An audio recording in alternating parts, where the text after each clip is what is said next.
I want to talk about relationships because it's something I struggle with, and I know a lot of veterans with traumatic brain injuries do as well. I've learned that I'm really quick to cut somebody off in a dating situation. Being able to have that wall put down, it's very scary. It causes a lot of anxiety. Instead of finding out a reason why somebody can't make it to see me, I go to an extreme of, did you die? A lot of my veteran friends also respond this way. It's a thing of when you've had to deal with so much uncertainty in the military.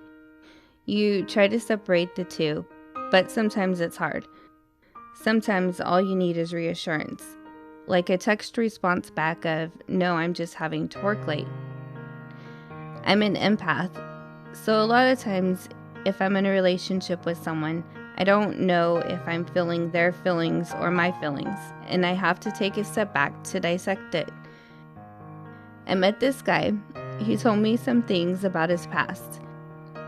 And one thing that has been refreshing is that I told him, I'm not the type of person who's just going to hook up with you.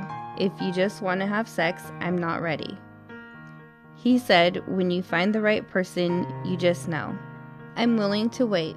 I'm willing to wait however long you need. I'm not going anywhere. Knowing he's not pushing me for anything, it's reassuring. I felt like he wasn't judging me for setting healthy boundaries. He has been really patient and tender-hearted with his actions towards me.